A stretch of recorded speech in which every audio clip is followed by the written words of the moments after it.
The sound of gravel crunching beneath her shoes echoed in the quiet night as Emily approached the grand estate. The towering iron gates had opened for her moments ago, revealing a long driveway lined with perfectly trimmed hedges and elegant lanterns casting a soft golden glow.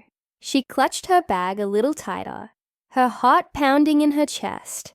This was it, the job she had been hired for. A private nurse for a millionaire who had been in a vegetative state for years. It felt like something out of a movie. The mansion was enormous, almost too perfect, with its white stone pillars and massive glass windows reflecting the moonlight. As Emily stepped up to the front door, she hesitated for a moment, adjusting the strap of her bag. Something about this place felt off, but she shook the feeling away. It was just nerves. She had worked with critical patients before. This was just another case. The heavy door swung open before she could knock. A middle-aged woman with sharp eyes and an unreadable expression stood in the doorway. "You must be Emily," she said, her voice cool but polite. "I'm Mrs. Holloway, the housekeeper. Come in." Emily stepped inside, her shoes clicking softly against the polished marble floor. The interior was just as breathtaking as the exterior. Grand chandeliers, spiral staircases, and expensive artwork hanging on the walls. But there was something else in the air, a strange stillness, a quiet so thick it made her skin prickle. As they walked through the long hallway, Mrs. Holloway spoke without looking at her. "Mr. Lancaster has been in this condition for nearly 5 years. He doesn't move, doesn't speak, but he's alive. His family insists on keeping him here, under constant care. You'll be the one looking after him at night. It's usually quiet, but..." She hesitated, glancing at Emily for the first time. "If you hear or see anything unusual, just ignore it." Emily frowned. Unusual. The housekeeper didn't answer. Instead, she pushed open a door at the end of the hallway. "This is his room." Emily stepped inside, and the first thing that hit her was the sterile scent of antiseptic, mixed with something else, something faintly metallic. The room was large but dimly lit, with heavy curtains drawn over the windows. In the center of the room lay a hospital bed, surrounded by medical equipment that beeped softly in the quiet. And then she saw him, Mr. Victor Lancaster, the millionaire, the man who had once been one of the most powerful businessmen in the city. Now, he was nothing but a shadow of that life. His body was thin, his skin pale, his eyes closed. He looked empty. His chest rose and fell in slow, mechanical breaths, aided by a ventilator. Emily felt a chill run down her spine. She had seen many patients in similar conditions before, but something about him made her uneasy. Maybe it was the way the shadows played across his face, or the fact that the room felt too still, too heavy with silence. "You'll be alone with him most nights," Mrs. Holloway said, crossing her arms. "His wife and children stay in other parts of the house. They rarely visit him." Emily raised an eyebrow. "They live here but don't see him." The housekeeper's expression tightened. "They have their reasons." Before Emily could ask more, the woman turned and left, closing the door behind her. The soft click of the latch sent a strange shiver through Emily. She exhaled slowly, stepping closer to the bed. "Well, Mr. Lancaster," she murmured, adjusting his IV line. "I guess it's just you and me." The machines beeped in response. The night stretched on, and as the hours passed, Emily tried to shake the uneasy feeling that had settled in her chest. She sat in the chair beside his bed, flipping through a medical journal to keep herself awake. But then she heard it, a faint sound, a whisper. Emily's head snapped up, her pulse racing. The room was dark, except for the glow of the monitors. Her eyes darted around, searching for the source of the sound. Maybe it was just the house settling. Then, just as she was about to dismiss it, She heard it again, a slow, shallow breath that didn't match the rhythm of the ventilator. And this time, it wasn't coming from the machine. Emily's breath caught in her throat. She stared at Mr. Lancaster's face, waiting, hoping she had imagined it. The soft glow of the monitors cast shadows over his still features. And for a long moment, there was nothing but the steady beeping of the machines. Had she really heard it? A breath that wasn't from the ventilator. She swallowed hard, forcing herself to stay calm. It was late. She was tired, and her mind was playing tricks on her. That had to be it. She had been in enough hospitals to know that fatigue could make even the most experienced nurses second-guess themselves. Still, something didn't sit right. Emily stood, glancing around the room. It was cold, too cold for comfort. She rubbed her arms, trying to shake off the unease creeping through her. The house was old. Maybe it was just the air vents or some strange echo from the machines. That made sense. That had to be the answer. She stepped closer to the bed, watching Mr. Lancaster's face. His eyes were closed, his expression vacant. Nothing had changed. He wasn't moving. He wasn't breathing on his own. And yet, Emily exhaled and shook her head. She needed to stop letting her imagination get the best of her. She reached for his chart, flipping through the pages. Everything looked normal. No sudden changes in vitals. No unexplained activity. But as she scanned through his medical history, something caught her attention. 5 years ago, Victor Lancaster had been in a terrible accident, a car crash. The reports detailed severe brain trauma, rendering him unresponsive. Doctors had ruled him to be in a permanent vegetative state. His family had refused to take him off life support, insisting he be cared for at home.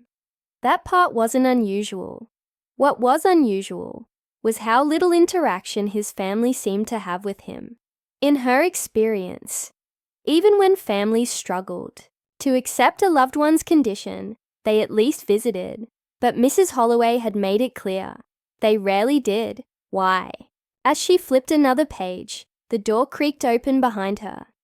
Emily turned quickly, expecting to see the housekeeper, but instead, a young man stood in the doorway.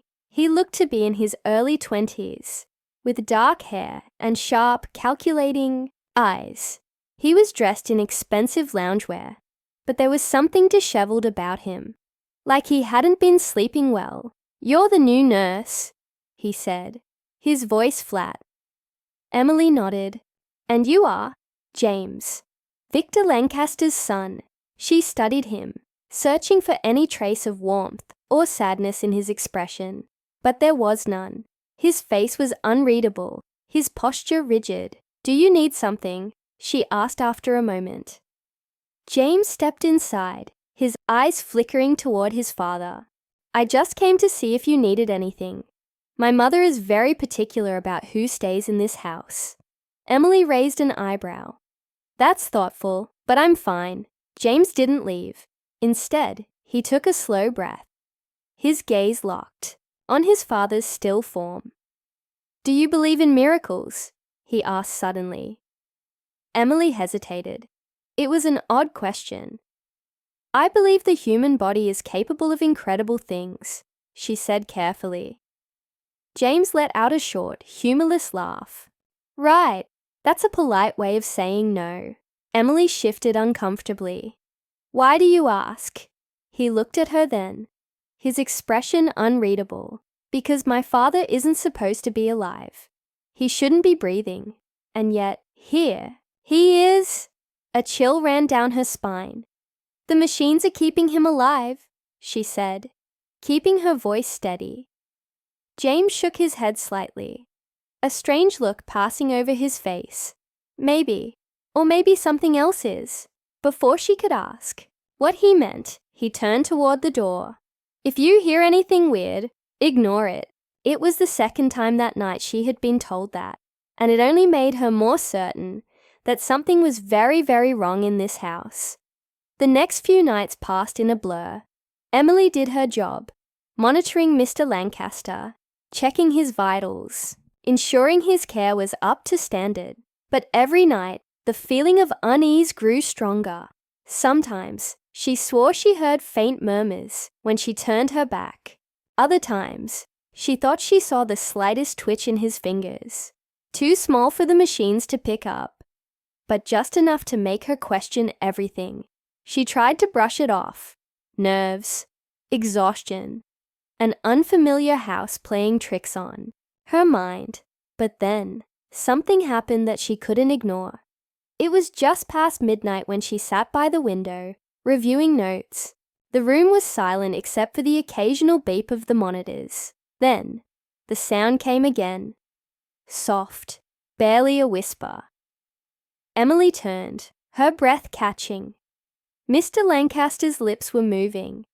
At first, she thought she was imagining it. But no, his mouth was barely parting, like he was trying to speak. Heart pounding, she stood and moved closer. "Mr. Lancaster," she whispered. No response. Just the machines. Just the stillness. And then, in a voice so faint she almost didn't hear it, "Help me." Emily stumbled back, her hands flying to her mouth. It wasn't possible. He couldn't talk. He wasn't supposed to talk. But he had. She had heard it. She stared at his face, waiting for more, but his lips were still again. His expression unchanged. Her pulse hammered in her ears. Had she imagined it? No, she was sure. A deep unease settled in her stomach. She needed answers. But something told her that whatever was happening in this house, she might not want to know. Emily's breath came in shallow gasps as she stared at Mr. Lancaster's unmoving face. The room was deathly silent, except for the steady beeping of the monitors. Had she really heard it, or was her mind playing tricks on her? No, she was sure. He had spoken. Her hands trembled as she reached for his wrist, feeling for any sign of movement. His skin was cold, lifeless, but deep in her gut, she knew something was wrong. Something about this house, this family. None of it made sense. She needed to tell someone. But who? Mrs. Holloway's warning echoed in her mind. If you hear or see anything unusual, just ignore it. And then there was James, with his strange words and distant eyes. My father isn't supposed to be alive. Emily swallowed hard, her pulse racing. Maybe she should wake someone, call a doctor, anything. But before she could move, she felt it. A hand. Faint, weak, but there. Mr. Lancaster's fingers twitched against the bed. Emily jerked back, her heart pounding. This wasn't normal. A patient in his condition couldn't just start moving, let alone speaking. But before she could react, the door creaked open. James stood in the doorway, his expression unreadable. "You heard him, didn't you?" he said, quietly. Emily's mouth was dry. "James, he just..." James exhaled, stepping further into the dimly lit room. "I thought it was just me," he murmured. "But I've been hearing it for weeks. Late at night, when no one's around, my father trying to speak." Emily's stomach turned. "Why didn't you tell anyone?" James gave a bitter chuckle. "And say what? That the man who's been unresponsive for 5 years suddenly started talking. No one would believe me." His eyes darkened. "They don't want to believe it." A chill ran down Emily's spine. "What do you mean?" James hesitated, then turned toward his father. "He wasn't supposed to survive that accident," he said, his voice tight. "The crash should have killed him. But somehow, he lived, and ever since then..." He exhaled sharply. "Something has kept him here. Alive, but not living." Emily's mind raced. "Are you saying someone did this to him?" James didn't answer right away. Instead, he reached into his pocket, pulled out a small leather-bound notebook. "This was my father's," he said, handing it to her. "His personal journal. I found it a few months ago, hidden in his study." Emily flipped it open, scanning the pages. The entries were neat, precise. But as they went on, the handwriting grew erratic, frantic. She skimmed through until one passage caught her eye. "They want me gone, but I know too much. If anything happens to me, it won't be an accident." Emily's blood ran cold. She turned to James, her voice barely above a whisper. "Who was he talking about?" James clenched his jaw. "My mother." Emily's heart pounded. "You think she did something to him?" James hesitated before, nodding. "I think she wanted control. Over the money, the company, everything. But killing him outright would have been too risky. So maybe she found another way." Emily felt sick. If that was true, it meant Mr. Lancaster had been trapped in his own body for 5 years, unable to move, unable to speak, aware of everything. The idea was horrifying. Suddenly, a soft noise broke the silence. A breath. Emily and James both turned toward the bed. Mr. Lancaster's lips parted again. His voice was barely audible, but the word was clear. "Help!" Emily's hands clenched into fists. She wasn't sure what was happening, but she knew one thing for certain. She couldn't ignore this. She turned to James. "We need to get him out of here." James nodded, his expression determined. "I'll call for help. You stay with him." As James hurried out of the room, Emily leaned over Mr. Lancaster, gripping his hand. "Hold on," she whispered. "You're not alone." For the first time since she had arrived, his fingers squeezed back. It was weak, barely there, but it was real. Within the hour, an ambulance arrived. The house erupted into chaos. Mrs. Lancaster's protests, the staff's confusion, the flashing lights cutting through the darkness. But Emily didn't care. She had done what she had come to do. She had listened, and Victor Lancaster was finally free.